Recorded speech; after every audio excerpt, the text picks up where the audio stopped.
to contribute more than 5% of global greenhouse gas emissions.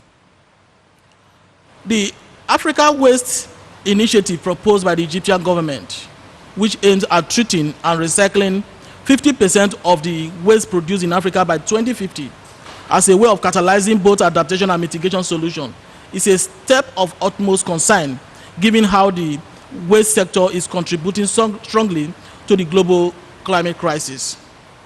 However, treating and recycling 50% of the waste produced in Africa is not enough, because we will still have to battle the threat of waste to energy.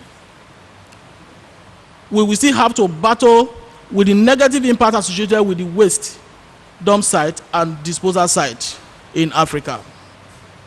Of course, the best initiative for Africa is the adoption of a zero waste plan. We have taken the lead by putting together a zero waste plan. This was developed by Environmental Rights Action, Friends of the Earth Nigeria, with the support of Gaia Nigeria team and also Gaia Africa. So, zero waste plan, which constitutes the real solution that needs to be embraced as part of the alternative by policymakers across the globe to resolve the waste and climate crisis. Zero waste, if adopted, will help to reduce greenhouse gases, combat climate change, preserve and restore environmental resources through increased use of compost products, and reducing the need for inorganic fertilizer. Of course, the example cited by the Gambia case. Zero waste will support a swift transition from fossil fuel to renewable energy products, as many products produced from fossil fuels would naturally be phased out since they will no longer be needed. Zero waste will put to rest cases of land grabbing by agro-commodity companies that have been deliberately grabbing land from communities and planting rubber plantations for the production of plastics. I believe zero waste is also going to put that to rest, because with zero waste, the issue of single-use plastic will be a thing of the past. With zero waste, all existing waste dump sites will be phased out in favor of resource sites, which will better support the circular economy principle. Zero waste will help make waste management policy to start working in Africa. And also, zero waste will recognize the right of waste pickers as a viable stakeholder in the waste management sector. You can understand with me that my brother, they are actually doing a lot in contributing to the waste management sector. I want to state this. Recycling alone is not enough to address the global waste crisis. The only sensible option is to go zero waste. For recycling to be effective, African countries need to start attacking sources of raw materials. Like fossil fuel need to be phased out. Rubber plantations need to be stopped. And then stopping of single-use plastic and reducing waste at the source. I think that is the path that Africa needs to take. Thank you very much. Fantastic. Thank you, Obrejo, and thank you for elevating the linkages between waste management and climate change, and specifically the fact that plastic is often seen as a waste issue, and we sometimes neglect the fact that plastic is from fossil fuels, and plastic is a climate issue and a public health issue as well. So with that in mind, I think we can dive straight into some questions from the audience. So would anyone like to address any questions to any of our panelists today?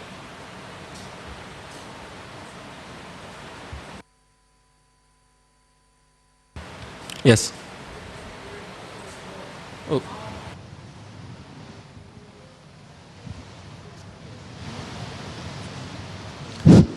If I may ask, how do you see the landscape of waste pickers if they are not included in these decisions? If they are not included in the entire value chain, if they are not included in the talks of climate change, how would you see the dynamics for reclaimers going forward?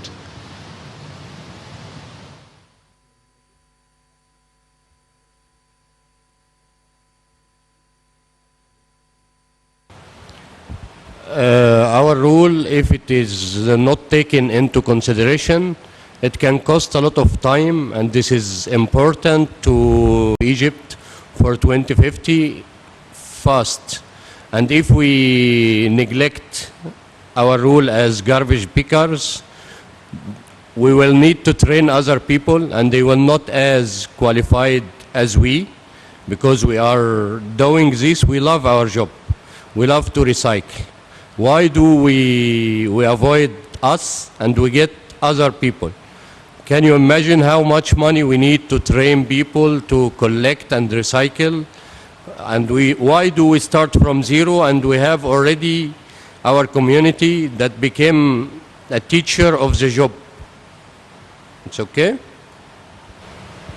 Thank you, Risk. And maybe just to add to that, I would say that, waste pickers providing the service of collection and recycling in some cities where the basic services of collection do not exist. So you can't have conversations about recycling in Africa if waste pickers are not included in that conversation. This initiative also should recognize the fact that not every country in Africa is at the same starting point. There's different levels of recycling and collection happening. So in order to achieve 50% in Africa, we need to recognize that not all countries are on the same level. There's a question there. Yeah, go for it. Great. Yeah, we'll get to you in just a moment. So this is a question that's coming in remotely from the Egyptian news agency MENA. Who can finance technology of waste recycling in poor African countries is the question.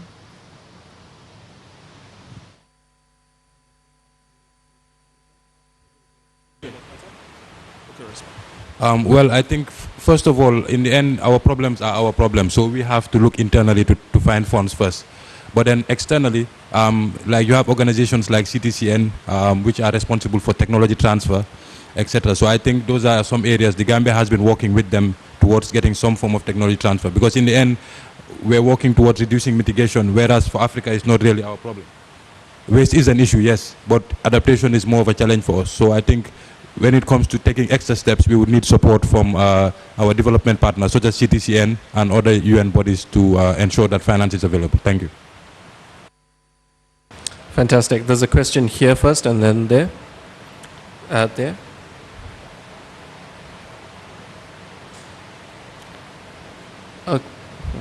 Go for it. Hello, I'm Dr. Kohar from Cairo, and thank you very much for the speech. And my question is to Mr. Rizk. I will say it in in English and then some maybe privately. I live in Mansouraya. Maybe you know where is Mansouraya, and still people they throw the plastic in the canals. And I think it will be very nice, useful, if you can, we can arrange together for an awareness and just a demonstration of, instead of throwing the plastic or any other waste in the terra, okay? So maybe we can teach them, just a poster, or even you can encourage them. تعالوا يا جماعة, I will take the plastic and you can do this at home, and then we can save our environment, and especially with this تبطين مشروع بتاع الترع. مظبوط?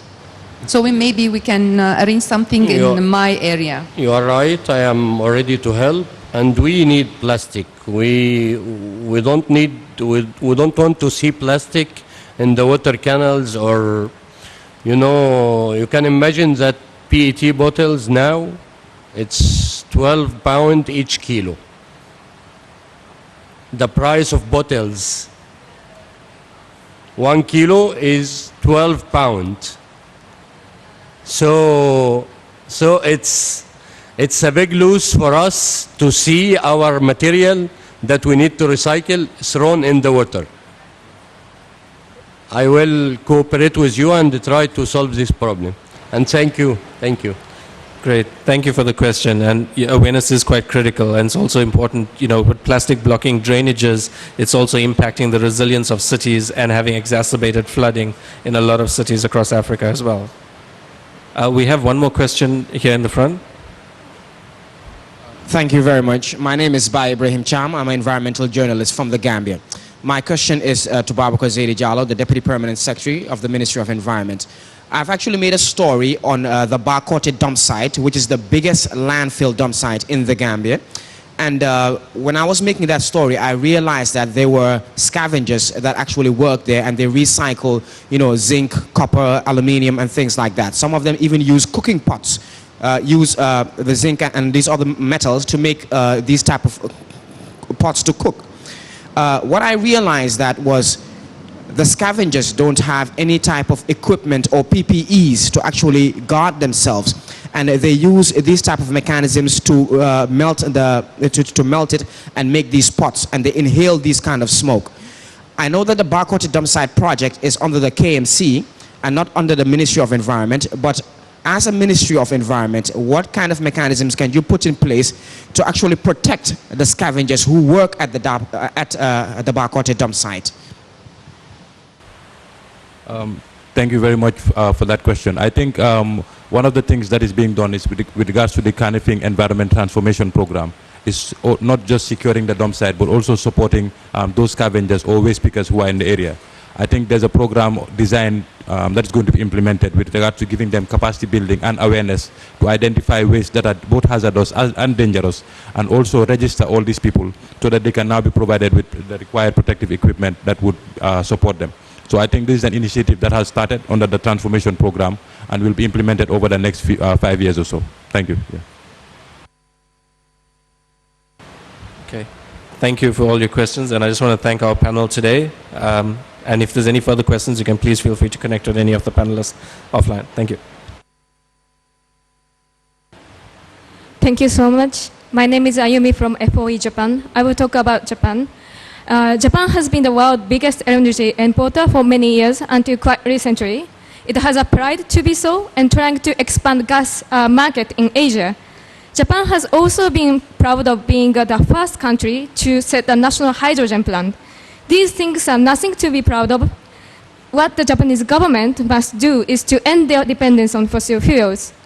Recent research from Oil Change International and FOUS shows that Japan is the world's largest public financier of fossil fuel projects, providing 10.6 billion USD per year between 2019 and 2021. Japan has been leading the drive to expand gas consumption in Asia. Despite G7 commitment to end international public finance for fossil fuels by end of this year, the Japanese government clearly stated that it will continue financing fossil fuel projects. In addition to that, to fossil gas, the Japanese government is leaning heavily on other fossil fuel solutions, including hydrogen, ammonia, and carbon capture and storage. Japan's decarbonization efforts are all soaked in fossil fuel. It is a smokescreen for protecting business interests over people and planet. To give more context, Japanese government is currently discussing subsidies for hydrogen and ammonia. Recognizing that producing these fuels are costly, the government is considering subsidizing all kinds of hydrogen, including even without CCS for time being, and eventually supporting green hydrogens. And to make matters worse, the Japanese government and the companies are promoting these technologies in other countries like Indonesia or Bangladesh, where people are already raising their concerns and opposition to those false solutions. And let me cite a beautiful comment from our colleague in Indonesia, Fanny Churi Jambore from FOE Indonesia. He told us that Japanese investment that still encourage the use of fossil fuels, such as the ammonia project at Suralaya Power Plant in Banten or Masera LNG project with CCUS, is another phase of 21st century colonialism under the guise of energy transition. Indonesia is currently experiencing an oversupply of electricity, which provides a huge opportunity to stop using fossil energy and start increasing renewable energy-based power generations. Quote ends. The Japanese development agencies has developed a roadmap for achieving Indonesia's carbon neutrality by 2060. To achieve this, it has proposed ammonia, hydrogen, and LNG with CCS as the three main fuels, prioritizing support for ammonia and biomass co-firing at existing coal-fired power stations. And hydrogen thermal power stations, assuming the dependence on imported gas for hydrogen, accounting for a large portion of the energy mix after 2051 in Indonesia. And Japanese companies are already announcing feasibility studies to be conducted in Indonesia in after another. This leads us to a further crisis. Japanese government and companies must stop promoting these false solutions. Thank you so much.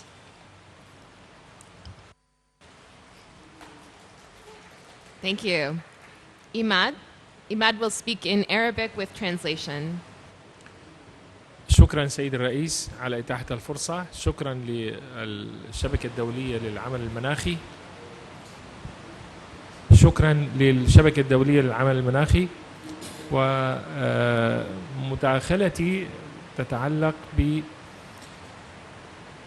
بجهود دولة الإمارات العربية المتحدة في التحول الطاقي إلى الطاقة المتجددة. Thank you, everyone, and thank the networks and thank Ken Arbold. My intervention is talking about how AEE is trying to change to green economy and green energy. لدينا خطة استراتيجية 2050 للتحول الطاقي لكي تصبح دولة الإمارات تعتمد على الطاقة المتجددة بنسبة 75%. So their 2050 plan and strategy, they are planning that AEE is going to rely on green energy by 75%. دولة الإمارات أول دولة في المنطقة العربية والشرق الأوسط لديها محطات لإنتاج الطاقة من الشمس منذ حوالي 10 سنوات. AUE is the first Arab country that has solar panels that produce clean energy since 5 years ago. لديها مدينة مصدر، أول مدينة في المنطقة العربية تعتمد كلياً على الطاقة الشمسية. She has a city that depends on and rely on solar energy totally, that called Masdar. دولة الإمارات استطاعت أن تكسر حاجز سعر كلفة الكيلووات الساعي لإنتاج الطاقة الكهربائية من المصادر الشمسية. AE succeeded to break the prices of clean energy coming from electricity and solar by 100 kilowatt. كلفة إنتاج الطاقة الشمسية في دولة الإمارات 0.23 سنت من الدولار. The cost of clean energy production in AE is 0.23 cent. هذا الرقم شجع الشركات والدول لكي تستثمر في الطاقة الشمسية لكي تكون بديل ومنافس حقيقي للطاقة الأحفورية. This price supported and promoted, encouraged companies to change to green energy other than the fossil fuels, using fossil fuels. الإمارات سوف تحتفل بتصدير آخر برميل للبترول عام 2050. AUE is going to celebrate exporting the last fossil barrel in 2050. أيضا الإمارات أعلنت في أكتوبر الماضي عن الخطة الاستراتيجية للحياد المناخي زيرو كربون بحلول 2050 بكلفة 160 مليار دولار. AUE promoted that it's part of the no carbon convention that with a budget of $160 billion. كافي. Thank you so much. That's enough. شكرا.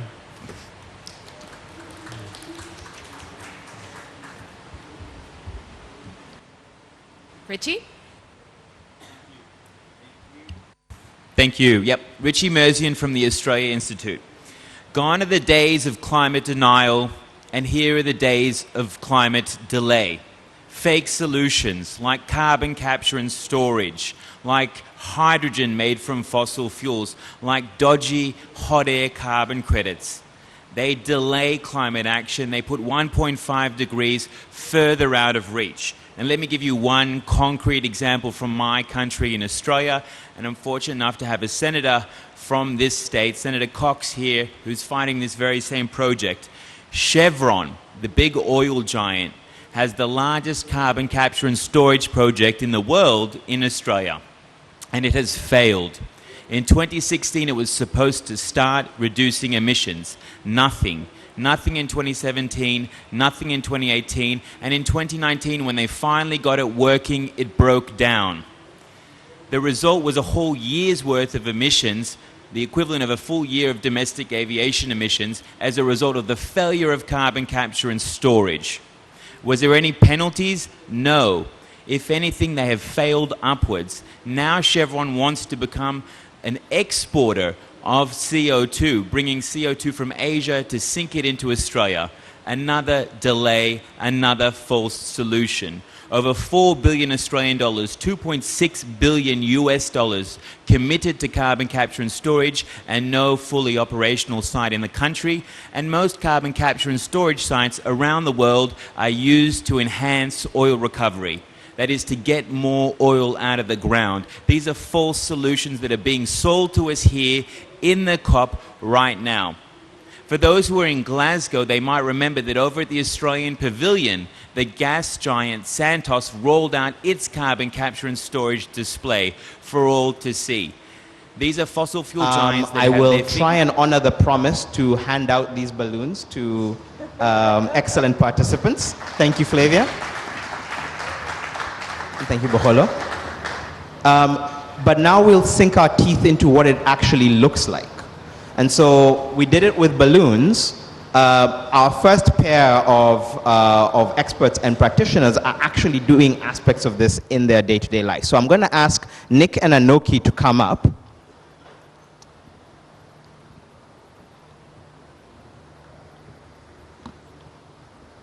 And let's have a seat.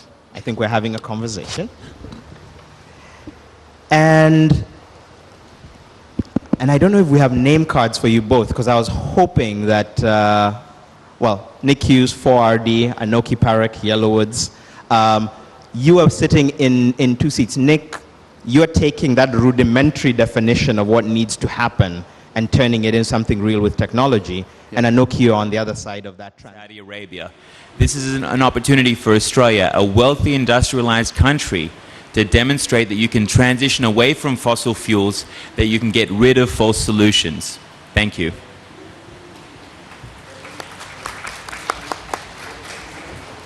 And John. Thank you. Good afternoon.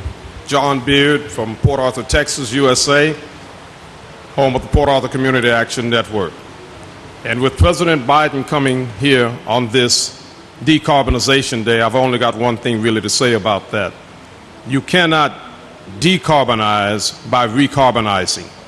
You can't accelerate the use of petrochemical fuels, of fossil fuels, and put that carbon into the atmosphere and then claim to miraculously be able to extract it and take it out without causing severe damage that threatens the life of every single human being on this planet. I come from a city that has seen in the last 17 years 5 major hurricanes. Also, my city is one that has the largest rainfall in the country, over 60 inches of rain during a period. So we see the effects of climate change. My colleague down the way, Elita, talked about the droughts. And we talk also about the big freeze, Storm Uri, that happened last year, where the entire state of Texas was basically frozen into the tundra. So when we talk about these things, they affect just not Texas and down the Gulf Coast, but they affect the whole world. And recarbonization is not the solution. It is a false solution. It is a cruel and ironic trick to play on people to make you believe that putting more money into fossil fuel companies that have caused this problem is the solution to getting out of the problem.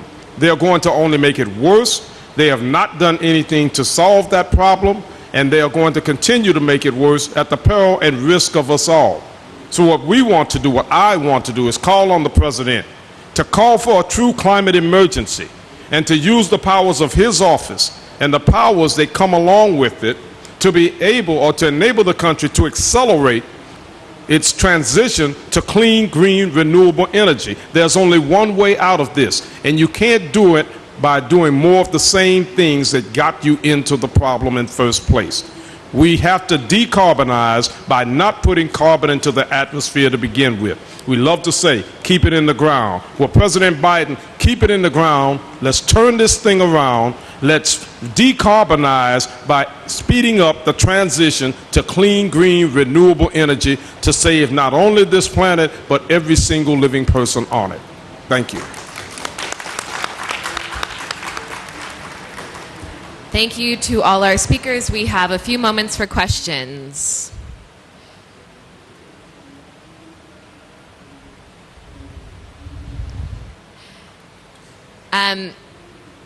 Any questions from the audience? Please. Abir Butme from Pingom, Friends of the Earth, Palestine. I will ask in Arabic and English both. My question to Arab Emirates. You mentioned that the last fuel gallon will be in 2050. What is your procedures? What's the ongoing procedures to reach for that outcome? أنت تحدثت عن أن سيتم الوصول بعام 2050 لآخر برميل نفط توريد. ما هي الإجراءات الحالية اللي أنتم بتقوموا فيها لحتى توصلوا لهيك نتيجة؟ هل هو الوضع القائم الحالي رح يوصل لهاي النتيجة ولا كيف؟ The second question is, we saw before 2 days here in COP an agreement between Emirates and Jordan and Israel, a joint signing MOU between these three, unfortunately, this agreement. What is your role as Emirates in this project, which is participatory project between Emirates, Jordan and Israel? قبل يومين كان هناك توقيع مذكرة تفاهم حول خطط للقدم في مشروع الازدهار ما بين الإمارات والأردن وإسرائيل. ما هو دور الإمارات تحديدا في هذا المشروع؟ شكرا. Thank you. شكرا سيدتي على السؤال. أنا أستطيع أن أجيبك على الجانب الفني من الموضوع بعيدا عن الجانب السياسي. I can answer you on the technical part, not the political part of this question. المقصود في الاحتفال بتصدير آخر برميل بترول عام 2050 هو أن الوقود الأحفوري بطبيعة الحال في كل دول العالم يعني هو قابل للنفاذ. بالتالي ليس لدينا قلق من نفاذ الوقود الأحفوري. By celebrating that we are going to stop exporting fossil fuels by 2050, it's that because fossil fuels are going to run out anyways, and we are on the way, and we are like working collaboratively with everyone on like ending fossil fuels from everywhere in the world. ولدينا خطط استراتيجية منفذة وعم تتوسع من أجل توفير وقود صديق للبيئة لكي نعوض عن الوقود الأحفوري. And we have strategic plans that we are going to provide an eco-friendly like fossil. I mean, هو ده اللي انت بتقوله. إن الإمارات هتدي وقود. All right, they have alternative like fuels, which is more green.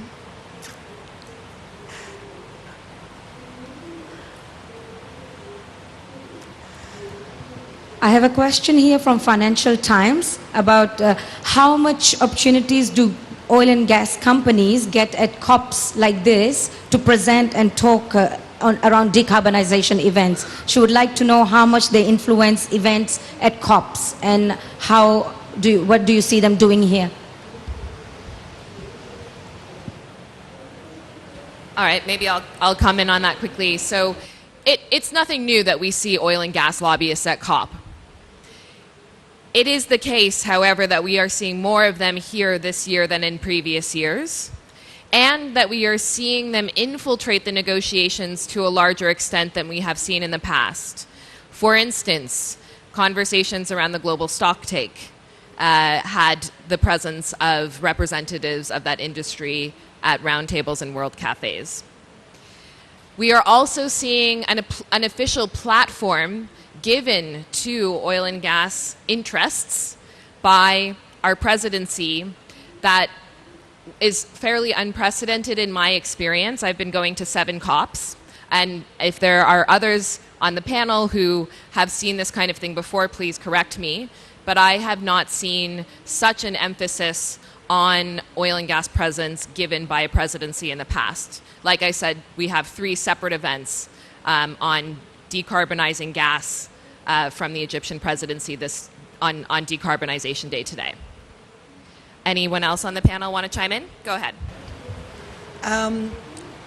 Honestly, it's not a good thing that we are seeing all these people like doing this, and this is actually the challenge that we knew that's going to happen, because what the world is like facing with running out of energy and the option of having loads of false solutions on the table. And honestly, what we see from leaderships, and especially African and Arab leaderships, that they are using the just transition hat in order to bring on more people who are working fossils and more people who are giving full solutions, just because that's what it is. And in order to make sure that that's not happening, we need to find that this year and next year, which is going to be even more. Thank you. I think we're out of time. We will be available for questions outside, along with Nayeli Kobo, who is this year's Goldman Prize winner, who is also available for questions outside. Thank you, everyone. Thank you.